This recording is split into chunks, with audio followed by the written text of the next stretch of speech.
You got your team on surveillance taking photos of everywhere they go, everyone they meet. So me and my partner worked about a year and a half collecting all the intel. We charged 22 murders and arrested 33 people.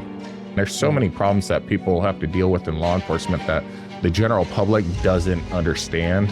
His brother had been murdered by the rival gang. You dig through their past and there's always something, it's abuse, it's no dad. Kane Vincent Dyer is his name. I happened to run into him at one of my my ayahuasca retreats. Let's have the FBI basically create a program where they train state and locals how to be police.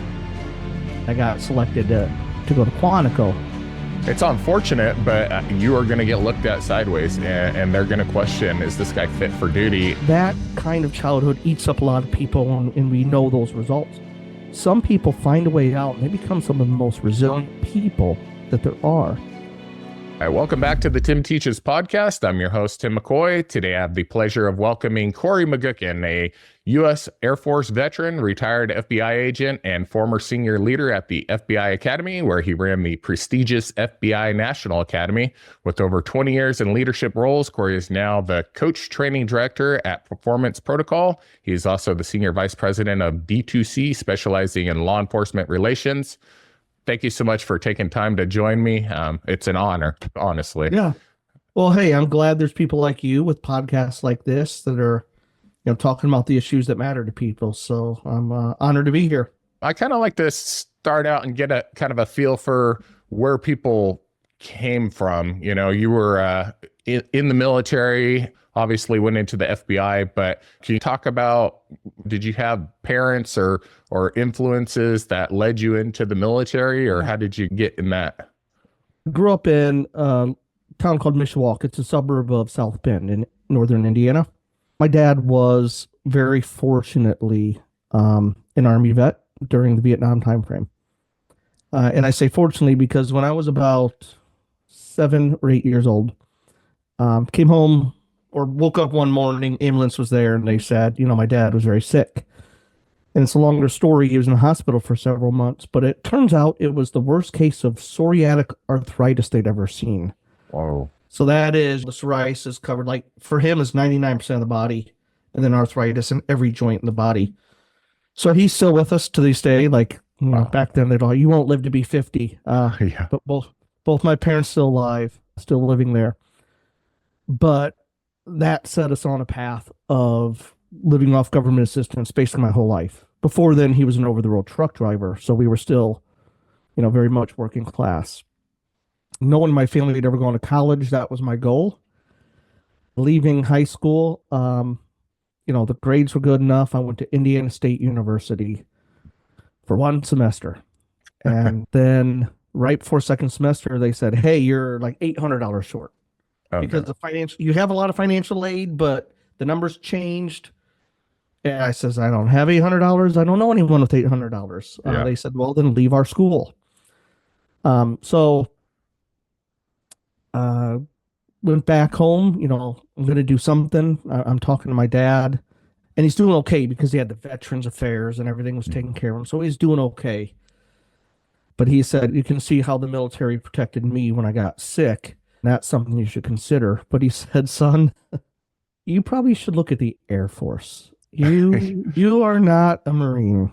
Army, you question things. Your personality does not fit those other services. Air Force is for you, which turned out to be really good advice. So a little bit out of necessity. I mean, I looked at military, but I wanted to make an impact. I wanted to do something. I wanted to go to college, get that degree. So I took the side road. I was enlisted for 10 years, airborne, cryptologic Spanish linguist. I went to Monterey, California, to the Defense Language Institute to learn Spanish, and learned many things in school come easy to me, but languages do not. Boy, did I struggle. And it doesn't help that the career field was mostly Puerto Ricans, and then here's the white guy trying to speak the language. So, I liked my service. I did some great things, a lot of counter-drug operations. I eventually got much better at the language, but still kind of seeking that, doing something else and getting that degree. So I was able to get the degree by cobbling it together through university, let me take credits here and there. And, that led me to being competitive to get in the FBI because I'd been in the intel world of the Air Force for years, had my degree, I had a pretty good work record. So that was fortunate enough to get me into the FBI. Man, so being an airborne linguist, what's the deal with that? So I'll tell you, there's basically two ways, and this is open source stuff, right? But there's basically two ways we do this. We either have ground stations where we have huge antennas pointed at other countries, and we're picking up signals so that we can listen, interpret, and collect intelligence. Or you put a bunch of people on an airplane and you fly over international waters very close to the country. Mm-hmm. So that was the airborne part. Sitting in a cold airplane with headsets on, listening to whatever you were assigned, and trying to pick up what intel you could. For me, I worked a lot of the, listening to the aircraft out of the other countries and all that. Mm-hmm. If I hear, hey, we're going to shoot down this American plane, I better tell the pilot because that's a bad day. Yeah. So I'm an Army guy. And so when you say airborne, I'm thinking you're jumping out of airplanes. Yeah. And that's so they didn't even have parachutes. Like they joked the linguists had the intel, so they weren't to survive if things happened. So there was a few parachutes on the plane for the front end crew. Yeah. Not for you. Not so much for the linguists. That's no fair. So you did 10 years. That's kind of the either you're staying for 20 or 30 or you're getting out. What made you pull the trigger to get out of there? I did that initial 4-year enlistment and then I extended for 6. And I always had planned like get my degree, and it took me many years picking away at it over the year. And I kind of figured out the next step. I'll be honest, I didn't know what I wanted to do. I knew the Air Force was good to me. I thought about going officer, but I also knew I couldn't really thrive where I was in my career field because I'll be honest, I just wasn't good enough at the language. Yeah. Compared to my peers. So I moved into training and tried to do some other things, but by very much happenstance, I went to a going away party of a colleague. I knew him a little bit, but he was leaving the Air Force, and I was like, hey, Willie, where are you going? He says, I'm going to the FBI. Whoa. And I was like, how are you doing that? And he said, I got my degree, and, we're in the intel world here. And I was like, we can do that? And he said, yeah. So I applied, and once I got the conditional job offer, that made the decision to get out. Yeah. What was that process like for you? I mean, was it fairly easy for you? I know some people, it's extremely hard, but it seems like when they want you, they're just like, you're the guy, and they pull you in. Or is there like a ranking structure and they just pull you off that list? Yeah, I tell you, this is going back to a unique time in American history a little bit. This is 1999, 2000, because my Air Force time was basically the entirety of the 90s. Mm-hmm. So getting to the end of the 90s, going through that, for the FBI, there's a phase 1 test, they call it. It's a math test, and it's kind of a math test, but it's also meant to put artificial pressure on you because you can't possibly finish all the questions. Okay. And then there's a couple tests that follow that. Now that you feel, oh my gosh, I failed this test.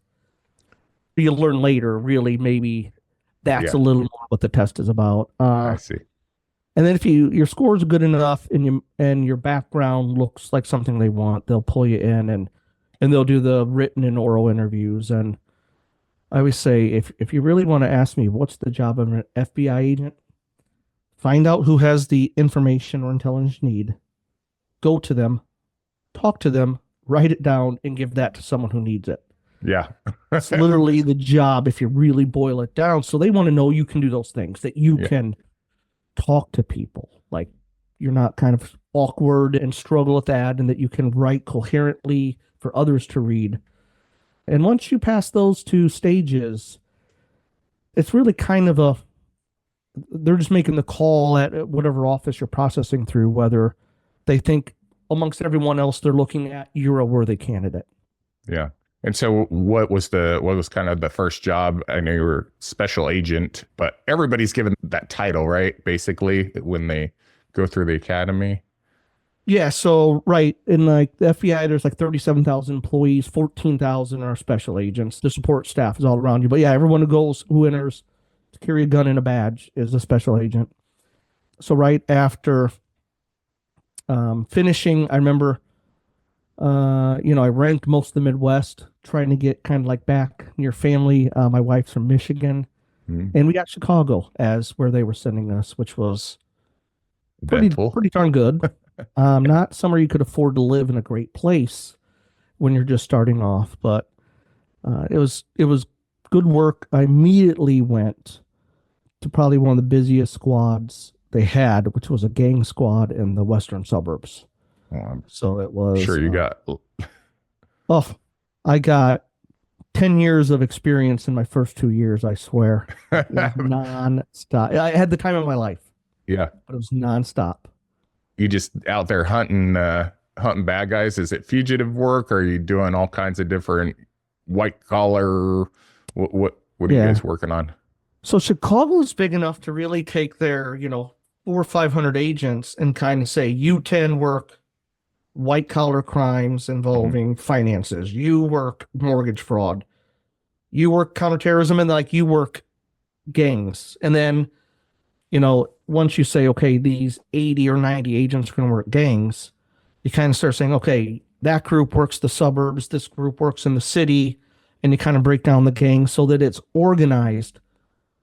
So I was with a squad of about 12 of us, mainly working the Latin Kings, the Hispanic gangs in the suburbs where they were a huge problem. Yeah, I can imagine you were excited not to get assigned to the mortgage fraud division. It was. Later in your career, I think, right, when you don't want to be to work as much because of your family, like whatever, that's maybe Yeah. some place to go. But when you're young and you want to be running and gunning, Yeah, I went to the best place. that's awesome. Do you got any? I'm sure you got a million stories, but anything that sticks out in your mind from that time there? Yeah, I'll tell you, the thing that, on all my write-ups that I would always, for the FBI, when you're going for promotion, what great things have you done? I basically talk about being a hero and saving a city. That's the way you got to write it to get promoted. But Yeah. the real story, this is Aurora, Illinois, so western suburb. It's not the Aurora you might know from Colorado. from the movie. I can't. I have to pass on. That's right. Trying to remember the movie. It was one weird movie with Mike Yeah. Myers and Dana Carvey were in. Oh, what the heck was that? Yeah, I'm down. Wayne's World. Wayne's World. There Wayne's you go. World, yeah. Yeah. I'm right there. Um, I'm kind of that old, but I was young when that came out. Yeah. So, um, it'll walk through real quick. A lot of people find this interesting. Like, really, our cases, because they were dealing drugs, mostly cocaine back in these days, is you find somebody who, for some reason, is talking to you. Either you've recruited a source because you can talk to people, or they got caught by the locals. They're in trouble, and they say, "How can I get out of this?" And they're like, Yeah. "Well, talk to my friend Corey here." Yeah. Either way, they say, "Yeah, I buy drugs occasionally from these people." We're not going after low-level people. We're going after the people who are moving the most volume. So when they say, "I buy sometimes from Orko," I'm like, "Okay, you can get into him. Let's see what we can do." So now it's a matter of getting this person to meet the team. Take everything away from them so that they have nothing on them but the government cash that we give them and a hidden body recorder. They make a call and they're like, "Hey," whatever their code is, right? "Hey, can I come through?" Like, "Yeah, come on through. I'm good." So then you surveil them, go to the house, go in, come out, surveil them back, and they no longer have your government money. Now they have the cocaine that you take as evidence.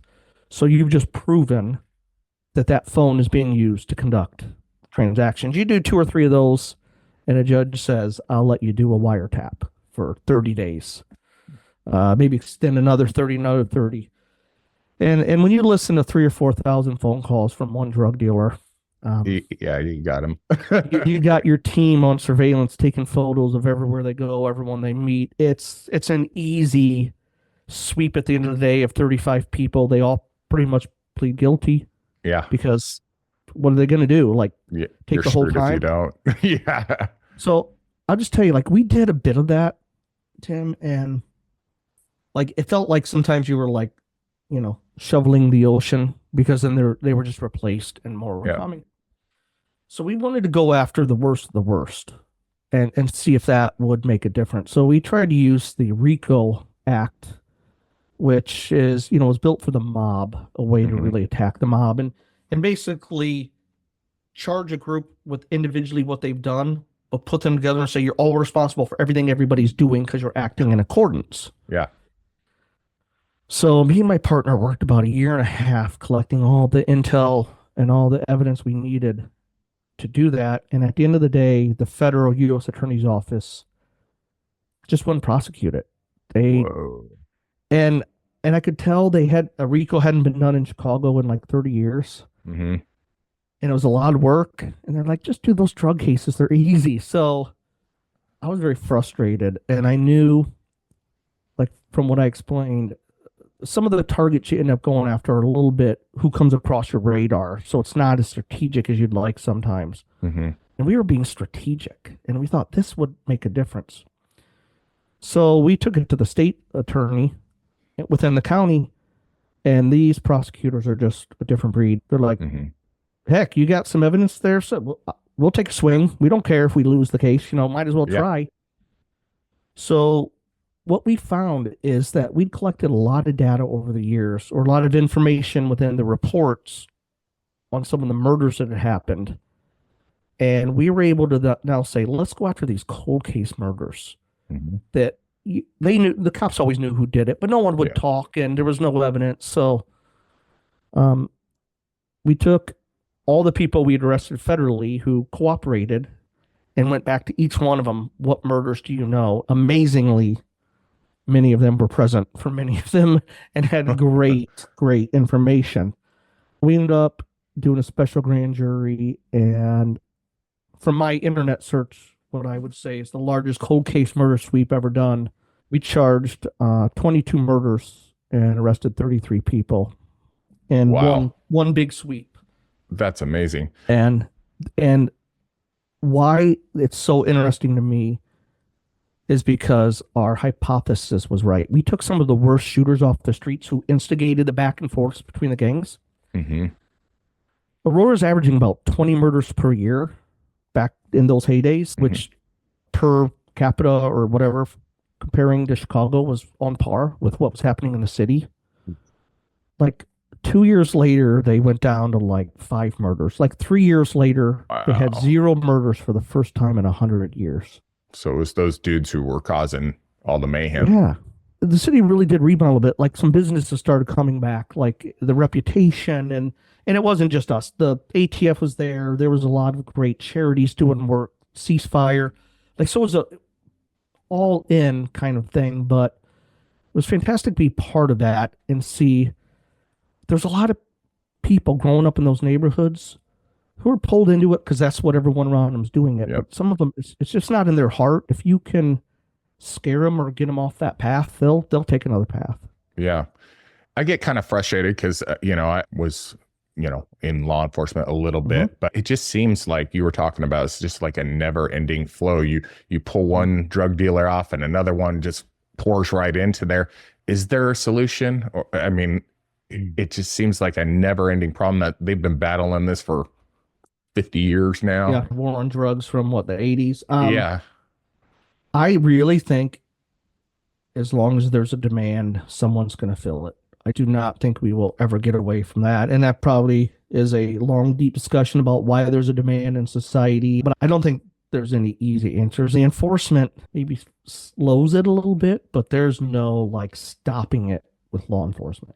Yeah. To me, I've kind of been on both sides and we talked about it for a second. I'm in the mental health space and a little bit, I guess I am all of a sudden. But like I live out in Oregon and they legalized or decriminalized drugs. So they thought it would help. And then it was just people overdosing all over the streets, and it didn't change. Right. It made it worse. So I don't know what the solution is. Some people say legalize it, and other people say just throw them in prison for 30 years. Yeah. And I don't know if there's any kind of happy medium. What are kind of your thoughts on the push for? Yeah. I tell you, one thing I keep in mind, Tim, is that a couple years ago when I knew the data well, it was about $28,000 a year to house someone in federal prison. Mm-hmm. And so I took serious, like, who we charged. There would always be people on the outskirts of my case that came up on the wiretap, bought a small amount for use 3 or 4 times, or resell as far as they buy and share with their friends. There's an addiction problem, but this person could be a mechanic. They could have a legit job paying taxes. Yeah. When I talked to the prosecutor, I said, I don't want to pay $28,000 a year for this guy to live in prison for the next 9-10 years. I want to scare the heck out of him, and I want to stop doing that. Mm-hmm. But I only want to target the people who this is just who they are 100%.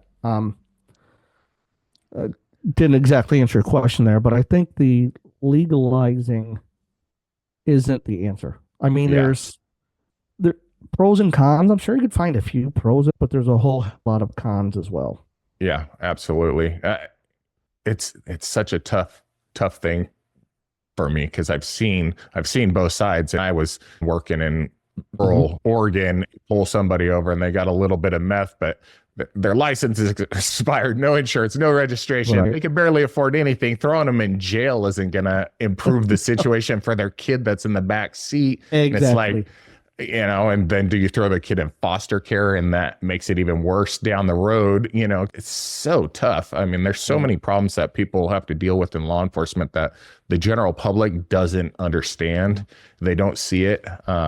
So it's frustrating. That was part of the reason. I mean, our prosecutors, you'd bring a solid case and they just no file it. It's so frustrating.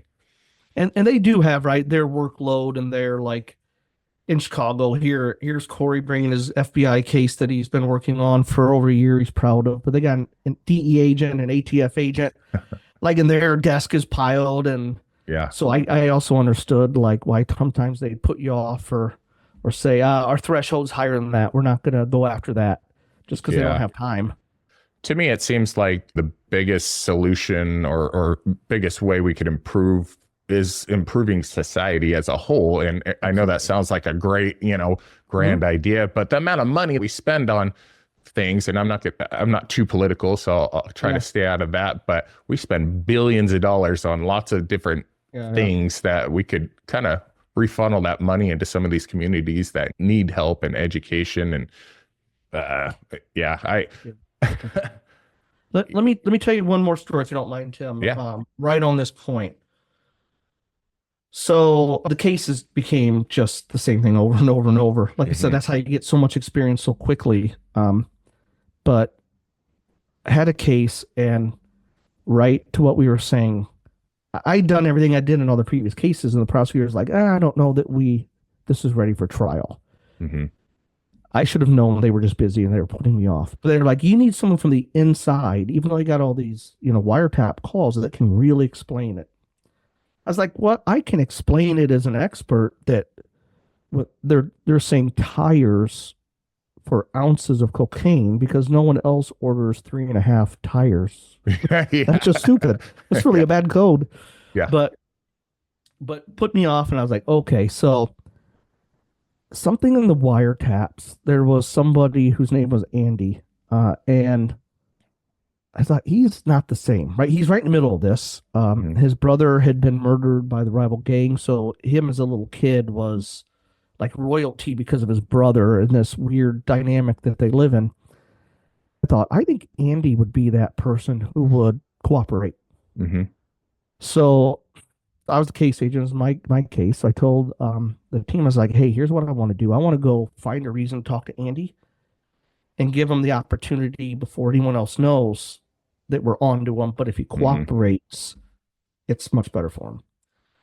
And the way I went about it, it's not tactically sound. You may cringe when I tell you this. I couldn't give up that we had the FBI case. So I got with my partners at the Aurora Police Department. I said, can we find enough evidence to get a search warrant on his house.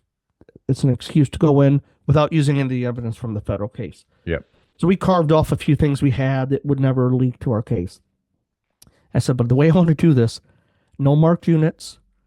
I want us to park kind of down the street, and walk kind of through the yards and go to the back door and call them and ask them to, just answer the door. Which I'm sure you got a big police audience here. How stupid that is. They're flushing the evidence. They could shoot you through the door. There's a lot there tactically that's not a good move. I just felt like that's not the situation we were in. He was actually married. He actually had a wife that lived in the house and a couple kids, which was very unique.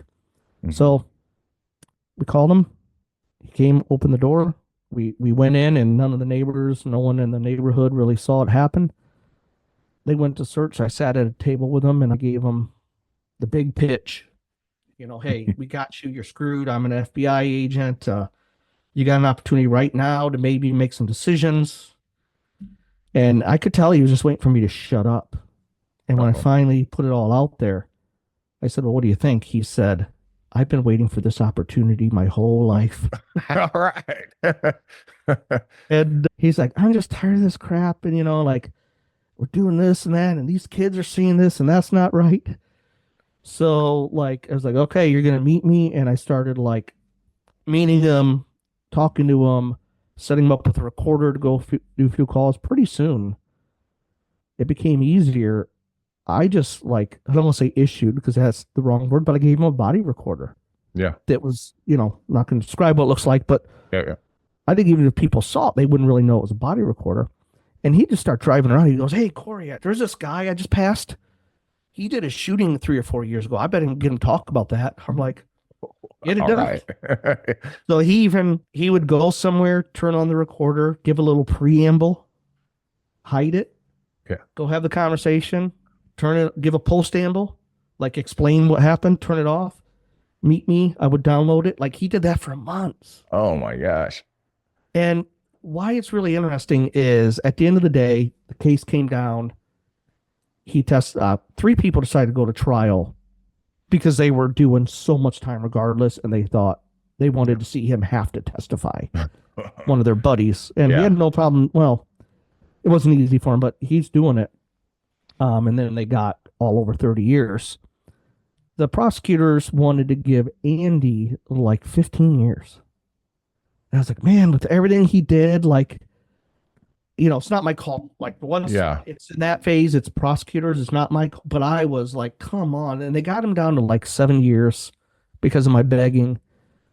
He probably did, 85% of that, whatever, maybe just a little over 5 years. And he calls me about 3 or 4 years after he's out.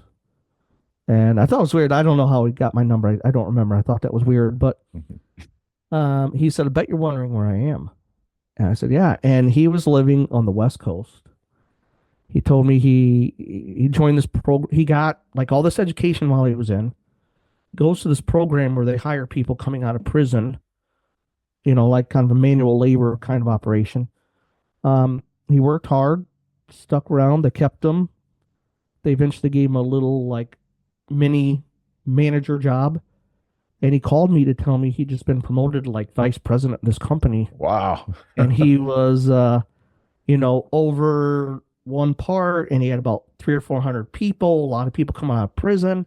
Wow. He said, I got a girlfriend. All 3 of my kids are with me. They're on the honor roll. They're in soccer. And I was like, you're basically like the suburban dad now. He said, yeah. That's amazing. And I think I tell that story, Tim, just to say it's interesting. And I wonder if you had that experience when you really get to know people and they're not all just evil monsters, right? No. There's a continuum there. Yeah. I've met a lot of people who we find them on their worst day, and you dig through their past and there's always something, it's abuse. It's, Absolutely. No dad or just there's so many things that go into people. I listen to Joe Rogan and now I've kind of taken the perspective that he has. It's like at one point in time, all of these people were just a little baby, and all the things that have gone on in their life to get them to the position that they're at, most of the time, those people are in a bad situation from the get-go, and it's horrible. I also know a guy, and I'm going to have him on, and you may know who he is. He was on the FBI's top 10 most wanted. He's the Kangaroo Bandit. I don't know if you're familiar with him. He robbed a lot of banks, but he never got caught. He ended up turning himself in before he got caught, you know, and he wound up doing like 7 years in prison. And Kane Vincent Dyer is his name. I happened to run into him at one of my ayahuasca retreats for my PTSD healing, you know. And he's a good guy, but he was a veteran and just got, you know, he was a good dude and then got out of the military. His brother was in gangs and ended up owing the cartel some money. What's the easiest way to get some money? You know, go rob a bank. And he was like, boy, that was easy, and didn't get caught. So he went down this path, but, you know, in the back of his mind, and he is a good dude. He ended up just pulling the trigger, saying, hey, you know, turned himself in, and I did the wrong thing, and did his time. And now he's out there helping people, you know, so it's a crazy world. They don't normally come from great backgrounds, like you said. No. And I think that's where a lot of this, you know, could change, is where communities need to step up and provide services and spend all that money. If you're spending $24,000 to house a dude in prison, take a couple $1,000,000 and throw it into that community and help educate some of these people and provide them a place to go. So it cost is worth it. It's rough. So kind of tying over to the FBI and the people that you were training. I mean, you were the top dog at the FBI National Academy. I mean, that's pretty impressive, man. What's the difference between the National Academy and just the regular academy for people who don't know? Yeah. So, right at Quantico is where all the training is for the FBI. And it's, you know, it's been around since the 70s. It does not look like it does on TV, where everybody's beautiful and there's perfect wood desks and etched glass. But, you know, we train our agents, we do our internal training there. But also the other half of what we do is the FBI National Academy. And the quick history lesson on that is all the way back to the 30s, the mob, the problems, the law enforcement across the country. Back when local law enforcement, there literally was no training. It was, hey, you're my brother-in-law, you're hired, here's a gun and a badge. So they actually, Congress did a study, a commission, and they were trying to say, like, what can we do? And really, you know what's weird, Tim? They were leaning towards federalizing police in the entire country. Wow. Like, how different would we be if they made that decision? So the commission came out and said, no, let's not do that, but let's have the FBI, like, basically create a program where they train state and locals how to be police. Back when the FBI was doing pretty good, but there was no training across the nation for anyone else. So that started it, and it's been running since then, basically 4 times a year. Of course, it evolved. No, by no means is the FBI training police how to be police. They know how to do that better than anyone in the world. It's become basically a leadership academy and a great networking. So 4 times a year, the FBI brings in about 280 law enforcement leaders, about 30 international, 250 domestic. And it's 10 weeks in residence, taking 6 college classes, very leadership focused, speakers, experiences. And I would say like that, polishing school for leaders, because it's very selective to get in, which means once you're a graduate, you're likely going to be the one that's going to make chief of police or sheriff and run this country one day. Wow. That's, I mean, how'd you get into training? I was like trained back in the Air Force. I started moving into it because operationally I wasn't as good as my colleagues with the Spanish language. I thought, well, I can go learn all the enemy aircraft and tanks and then teach my colleagues, and at least I'm bringing some value. I found I liked it. Doing those cases in Chicago, I found it was overtaking my life. I had no work-home balance. I always say I had a young daughter. Oh, heck, by then my son was born. So my wife's a teacher. She took some time off, but she's trying to do everything, and every day I'm promising I'll come home and help, and I don't because the source calls and says, "Hey, this dude will sell us guns if we go tonight." Yeah. I call home, "Hey, I'm not going to be home tonight," and I realized I didn't know how to feel like I was doing my job at work, but then still come home and be what I needed to be. And so I took the easy way out, which was I looked for a job, getting out of it in training, and I got selected to go to Quantico. That really, I wanted to teach. I really did, but I also, that was a big driver, to keep my marriage and to make sure I was going to be the kind of dad I wanted to be. I didn't know if I could be successful doing it in Chicago. So I came and trained new agents on how to recruit sources. And then when the opening came for the National Academy, which was kind of my dream, I'm a leadership nerd. I got that position, and you're teaching for the University of Virginia. You're teaching,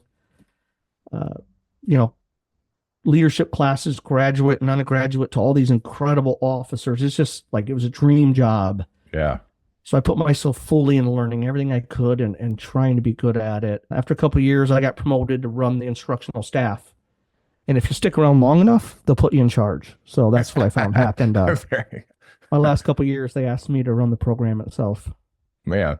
And you're a young guy, so they take your military service and your federal service and combine them for retirement, or are those two separate things? So the one difference with with military is you're getting, is it BAH and BAQ kind of things between the food and the housing. A regular federal employee does not.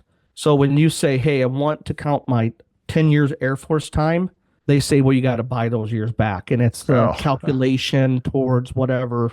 Yeah. I think the BAQ, BAH stuff was. I think it cost me, fortunately, I was enlisted, right? I made less money over my 10 years, so it was less money.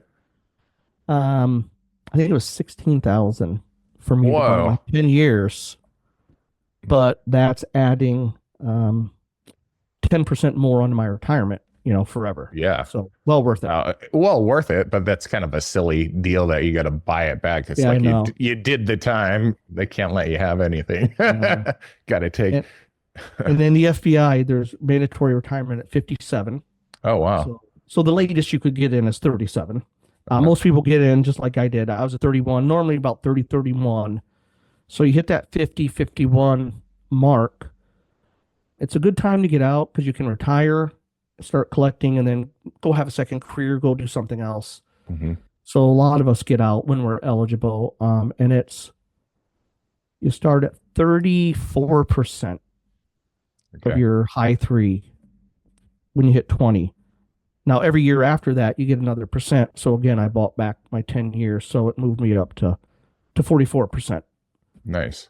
And now, you obviously got out. Was that a hard transition for you, or were you ready to roll?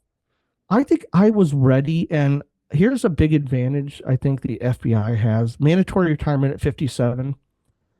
On day one, you're almost talking about, well, I know I'm not going to do this forever. So you're actually, your entire career, you're starting to plan like, well, what am I going to do after this? Comparing myself to the local police, I think turns out that was a huge advantage because we've seen those, and I've seen some of your previous podcasts talking about that, Tim, of their identity is just the job. Yep. And they don't want to walk away from it. When they do, they feel they got nothing. FBI is a little different than that, and I'm glad it is. Because I found my transition eager to take. I want to continue teaching and coaching and doing all these things. Now I'm going to get to pick who I work with, what I teach, what I do, rather than a boss telling me what to do. And that's kind of what you're doing now. It looks like you're working for two different companies. Are you also doing independent coaching on the side? All that. Buddy, you're a busy man. I'll tell you, performance protocol. It's funny how this came along. I was a leadership nerd. I read every book, tried to, every study, be ahead of the curve. And I had a couple of my instructors leave and say, "Hey, you're going to have to replace me. I'm retiring. I got my big corporate job. I've already signed a contract and they've assigned me a coach." And I was like, "What do you mean they signed you a coach? Have you already screwed up?" And they're like, "No, that's not what a coach is." And my level of ignorance at that point was it's pretty profound that I was like, no, I thought I knew what coaching was. Yeah. I didn't. I went looked into it and kind of saw like, coaching is, helping somebody become the best they can be, not telling them how to do it, helping them learn how to do it for themselves.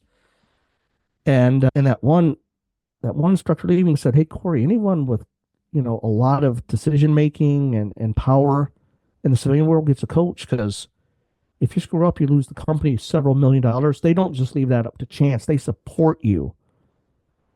I was like, that's a good point. And who has a lot of responsibility and decision making is law enforcement leaders. Mm-hmm. So I wondered how much coaching there was in that.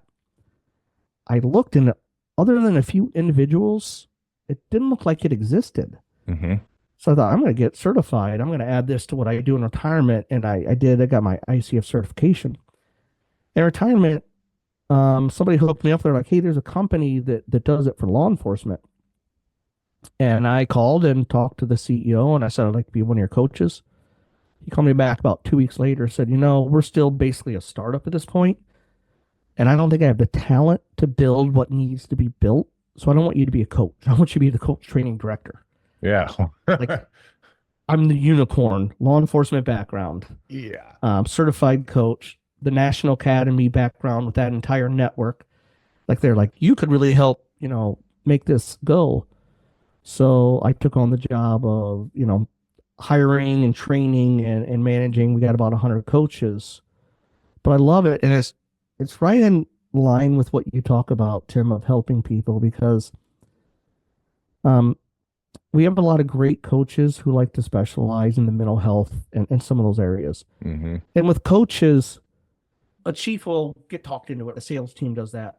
They'll say, "We get it. This sounds good. I'm going to sign up 50 of my officers for coaching." They come onto our platform, they sign up an account, and now it's like a dating app. They see the profiles of 100 different coaches, Yeah.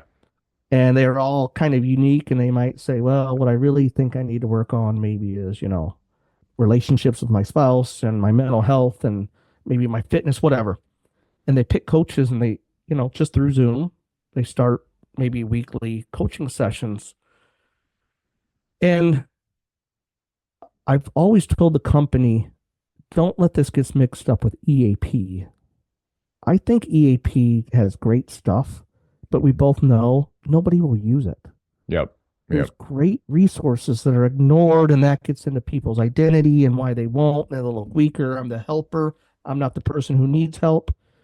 So coaching, since it's not therapy and it's not really backward looking, it's who are you, what's going on in your life, and how are you going to make this better? How are we going to build you to be the best leader you can be?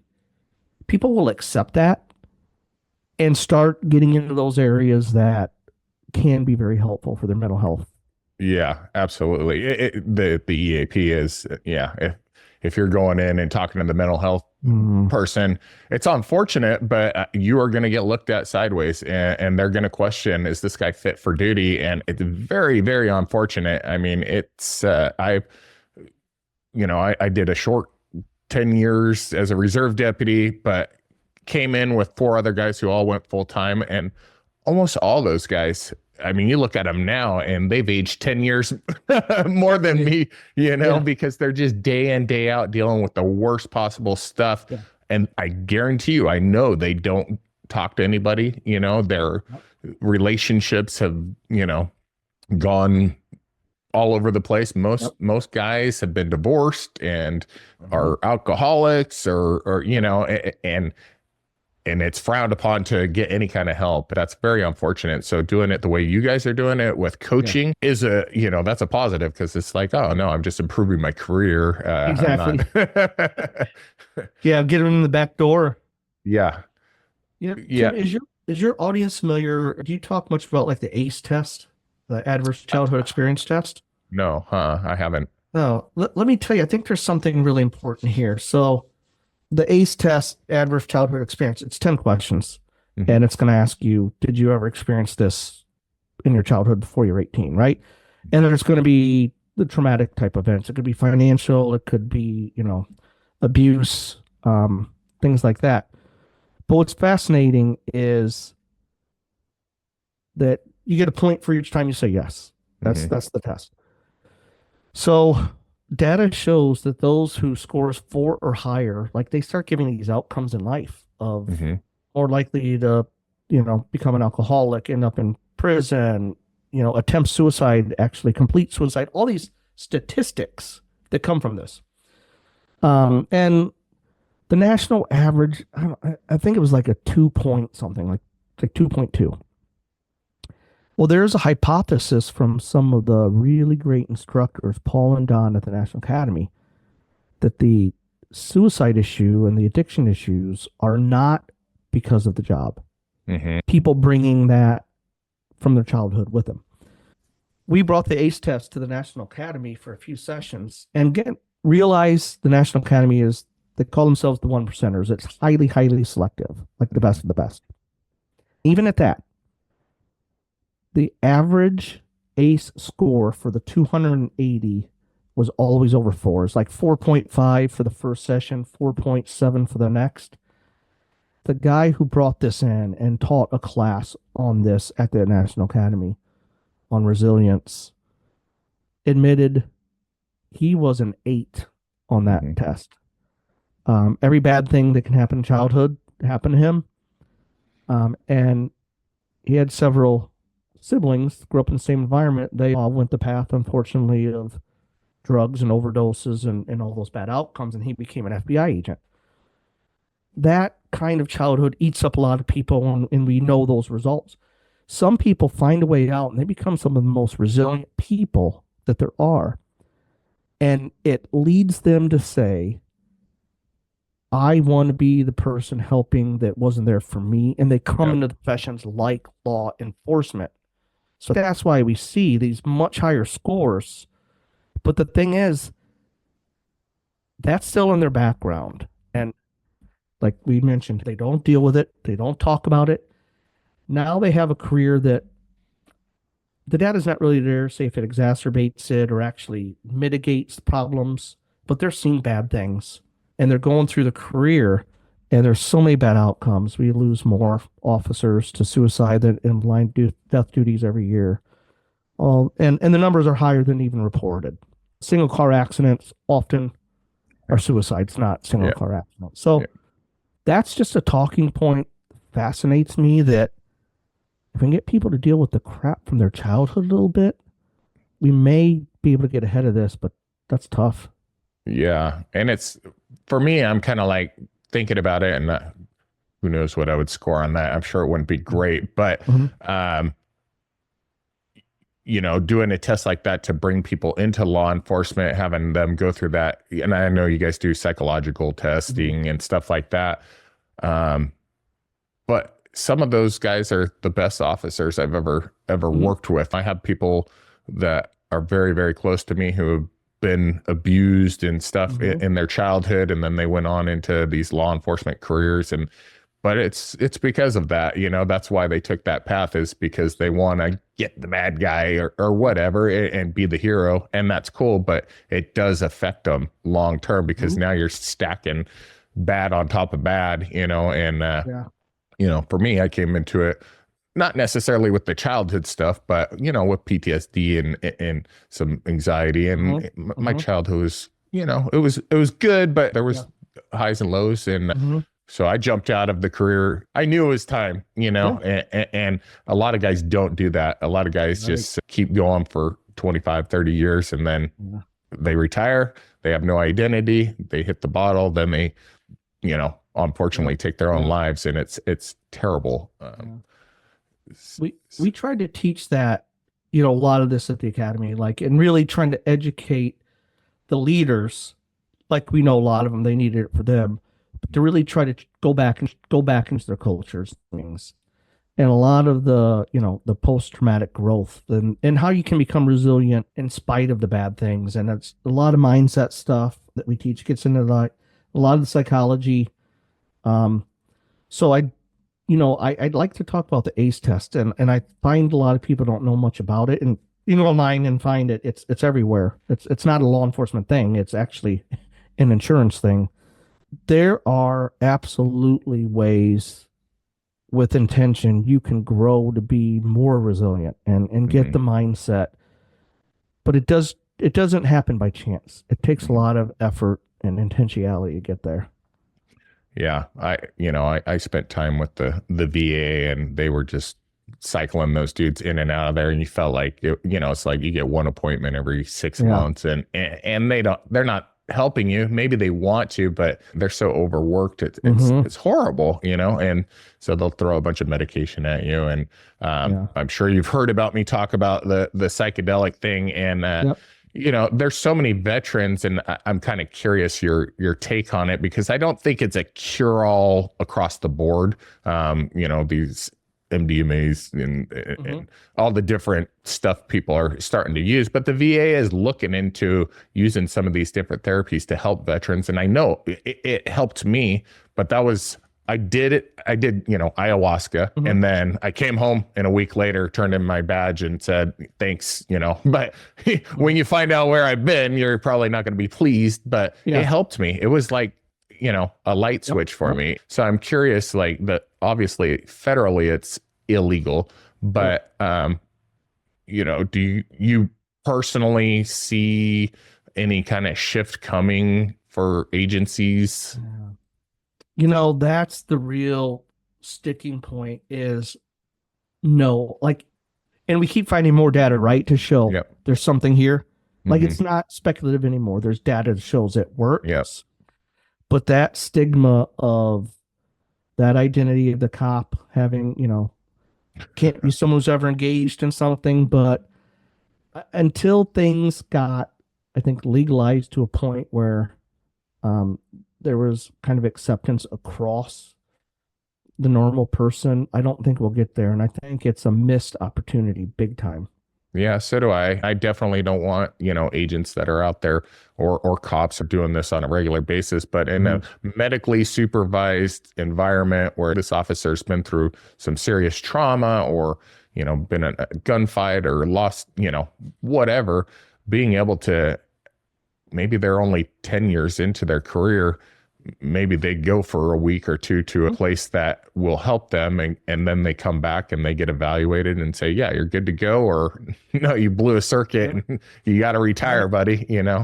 um, I just Mhm. hope that, personally, I hope. I've seen so much help, and there's so much suicide and veteran side of things, and Yep. on the law enforcement side of things too, that I hope that something will change, because it's horrible. The only thing I've seen that gives me some hope is um, the Boulder Crest Foundation. I don't know if you're familiar with them, and the Uh, Struggle Well program. mm-mm. You should look into the Struggle Well program, Tim, and anyone listening. Uh, it the book is fantastic. I still seek to get certified to go become an instructor because I think it's one of those things that's absolutely helping people. I compare it to um, kind of Alcoholics Anonymous in that in AA, my limited knowledge, Bill created AA back in whatever, the 50s or something. Mhm. He didn't know what he was doing, but he just thought this might work. And it turns out it works. And when they study, as we've gotten to know more and psychology looks back, they can point out exactly why it works, but he didn't know it. He stumbled across it. That exists with the Struggle Well program within for law enforcement and veterans is what it's for. Okay. And they do some experiences. It's actually here in Virginia, near where I am. But the program now they're teaching it all over. It has you go into your past. It has you. I'll just tell you one thing from it that I love is like we talked. There's so much out of childhood that's in there, and this makes you go through it like a family tree and red pencil versus green pencil and like around a campfire, that kind of environment. But it's what training did you get growing up? So that's not your identity. You're not a bad person or whatever, or not even calling you a victim, but what training did you get? Mm-hmm. And you might find a grandfather trained you, like that's where you get your sense of work, your work ethic, and you're proud of that. But also there's things with your relationship with your grandfather, the training that's your trauma. So it's the ability to say, you're going to keep the work ethic part and let that part go. And I'm way oversimplifying that. But I love this idea of saying, while we're here, you're going to actually deal with the things you've been avoiding your whole life. And the testimonials and the data coming out of this are fantastic. And I've thought about, if we combine that with some of those other things you were talking about, I wonder if we could really get people's heads straight and make a significant difference. Yeah. Just invest in people. I think you can. And I think, people are just being able to talk about what has happened to you or your feelings. And I'm not a mushy woo-woo kind of, hug it out kind of a guy, but being able to sit down with another guy or gal and truly tell, like, these are my feelings or whatever, and this is what happened to me. Talk about it and kind of let it go. I think most people bottle all this stuff up inside and they never talk about it. And that's what it just builds and builds. And rock in your backpack till it gets too heavy. One more rock. Yeah. Well, you had a guest on, Jason Lang, recently. Yeah. He was talking. That was such a good episode. I love that. Everything you guys talked about. And I think it was right on point with some of those things we're talking about. I'd encourage anyone who listens to this, go back and listen to that one too. That was fun. Jason's the man. I love that guy. I just happened to get him on, and I'd love to have him back on because he is right on point with so many things. And he's he's helping a lot of guys out there, and it's very important work. He actually just sent me a message and said he had somebody come to his little retreat that he puts on because they heard our episode, and I was like, that's awesome. So, Corey, what am I missing? I can't think of anything. I just want to say, thank you for what you do. Like I had a unique position from the National Academy, and that 280 different cops come in 4 times a year. And I get to just get a sense of what law enforcement's like and some of these issues. And we've been working for years on the suicide, mental health, and addiction issues, and we're not making a lot of ground. So I think we can't ever stop talking about it till we really get there. And I think, things like this are going to help because little by little, it's becoming more acceptable to talk about these things. And I think that's how we'll get there. Absolutely. Well, Corey, man, I sure appreciate you taking the time to speak with me. I'm just growing this channel, but there's so many people out there who are hearing these messages and I get messages here and there. And if we help one person from this episode, that fills my heart. And I sure appreciate all you've done, your service to your country. And thank you so much for joining me. If you found any benefit in this episode, I hope you could leave a comment and share it with a friend or an officer, veteran, anybody out there who would find value in this. And thank you so much. Thanks.